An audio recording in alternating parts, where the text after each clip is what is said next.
गं गणपते नमः। आप सभी का आपके अपने चैनल पर बहुत बहुत स्वागत है।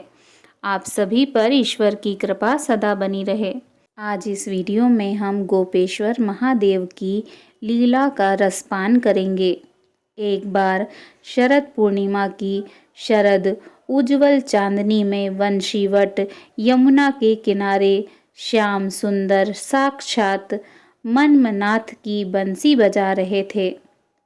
श्री कृष्ण भगवान ने 6 मास की एक रात्रि करके मनमथ का मान मर्दन करने के लिए महारास किया था। जब महारास की गूंज सारी त्रिलोकी में गई तो हमारे भोले बाबा के कानों में भी महारास की गूंज गई। मनमोहन की मीठी मुरली ने कैलाश पर विराजमान भगवान भोलेनाथ को मोह लिया। समाधि भंग हो गई। बाबा वृंदावन की ओर बावरे होकर चल पड़े। पार्वती जी भी मना कर हार गईं, किंतु त्रिपुरारी माने नहीं। भगवान श्री कृष्ण जी के परम भक्त श्री आसुरी मुनि, पार्वती जी, नंदी, श्री गणेश जी, श्री कार्तिकेय जी के साथ भगवान शंकर वृंदावन के वंशीवट पर आ गए। वंशीवट जहाँ महारास हो रहा था, वहाँ गोलोकवासिनी गोपियाँ द्वार पर खड़ी हुई थी। पार्वती जी तो महारास के अंदर प्रवेश कर गईं, किंतु द्वारपालिकाओं ने श्री महादेव जी और श्री आसुरी मुनि को अंदर जाने से रोक दिया। बोली, श्रेष्ठ जनों, भगवान श्री कृष्ण के अतिरिक्त अन्य कोई पुरुष इस एकांत महारास में प्रवेश नहीं कर सकता। भगवान भोलेनाथ जी बोले, देवियों, हमें भी श्री राधा कृष्ण के दर्शनों की लालसा है, अतः आप ही लोग कोई उपाय बतलाइए जिससे कि हम महाराज के दर्शन पा सकें। ललिता नामक सखी बोली, यदि आप महारास देखना चाहते हैं तो गोपी बन जाइए। मानसरोवर में स्नान कर गोपी का रूप धारण करके महारास में प्रवेश हुआ जा सकता है। फिर क्या था, भगवान शिव अर्धनारीश्वर से पूरे नारी रूप बन गए। श्री यमुना जी ने षोडश श्रृंगार कर दिया तो सुंदर बिंदी, चूड़ी, नुपुर, ओढ़नी और उसके ऊपर से 1 हाथ लंबा घूंघट भी भगवान शिव जी का कर दिया। साथ में युगल मंत्र का उपदेश भगवान शिव जी के कान में कहा। प्रसन्न मन से वे गोपी वेश में महारास में प्रवेश कर गए। भगवान शिव जी मोहनी वेश में मोहन की रास स्थली में गोपियों के मंडल में मिलकर अतृप्त नेत्रों से विश्व मोहन की रूप माधुरी का पान करने लगे। नटवर वेशधारी श्री रास बिहारी राशेश्वरी रसमयी श्री राधा जी एवं गोपियों को नृत्य एवं रास करते हुए देख नटराज भोलेनाथ भी स्वयं ताता थैया कर नाच उठे। मोहन ने ऐसी मोहनी वंशी बजाई कि सुध बुध भूल गए भोलेनाथ। बनवारी से क्या कुछ छिपा है।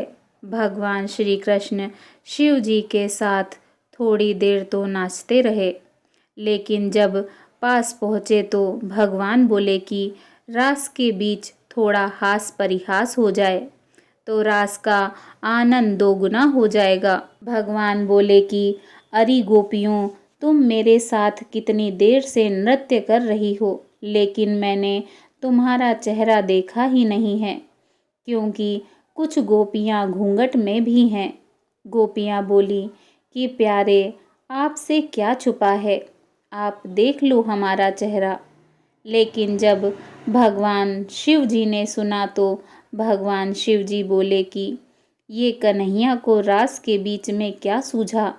अच्छा भला रास चल रहा था, मुख देखने की क्या ज़रूरत थी।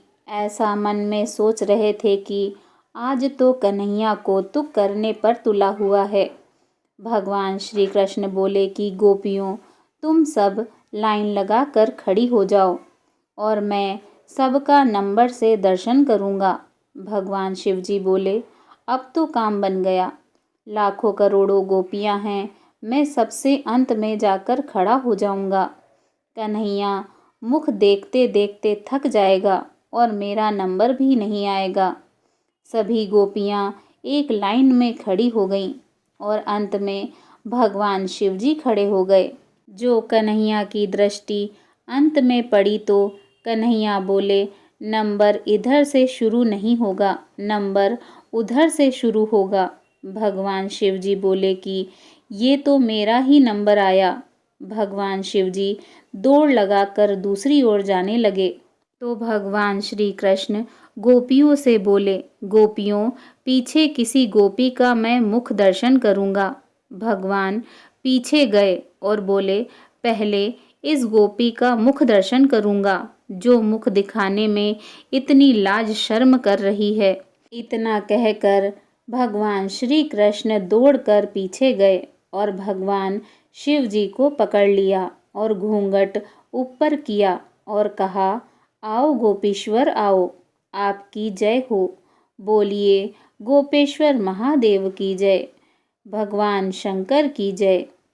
श्री राधा आदि श्री गोपीश्वर महादेव के मोहनी गोपी रूप को देखकर आश्चर्य में पड़ गईं। तब भगवान श्री कृष्ण ने कहा, राधे, यह कोई गोपी नहीं है, ये तो साक्षात भगवान शंकर जी हैं। हमारे महाराज के दर्शन के लिए इन्होंने गोपी का रूप धारण किया है।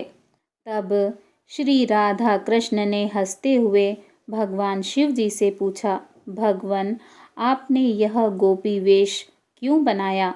भगवान शिव जी बोले, प्रभो, आपकी यह दिव्य रसमयी प्रेम लीला महारास देखने के लिए गोपी रूप धारण किया है।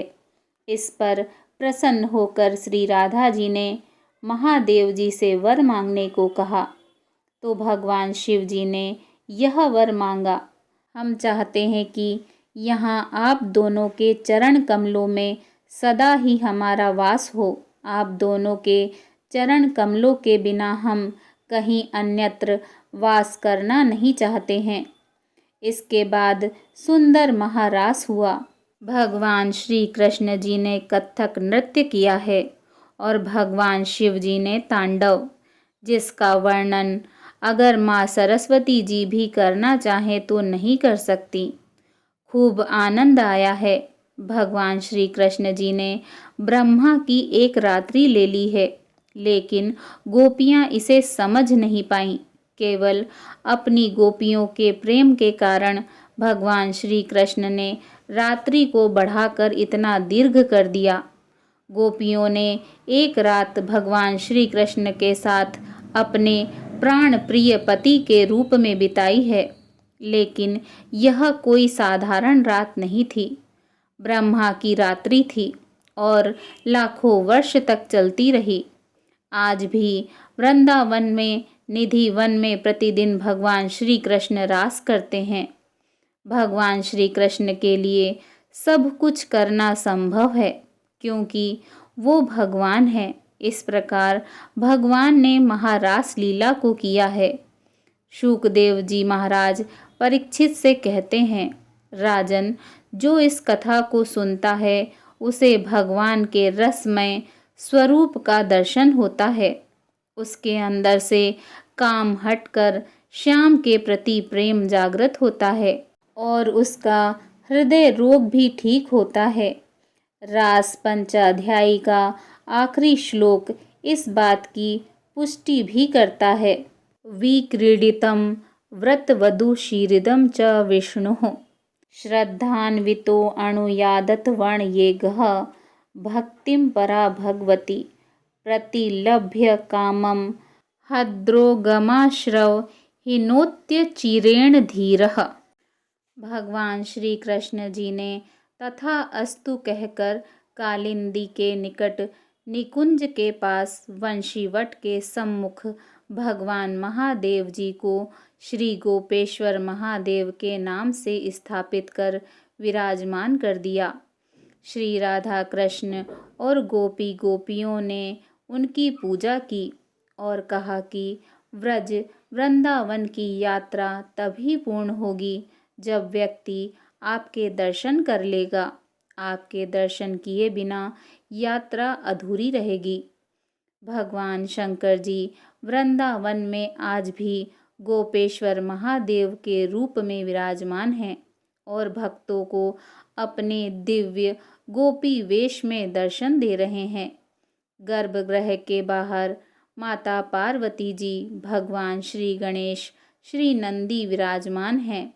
आज भी संध्या के समय भगवान का गोपी वेश में दिव्य श्रृंगार होता है। बोलिए गोपीश्वर महादेव की जय, भगवान श्री कृष्ण की जय। जय जय श्री राधे।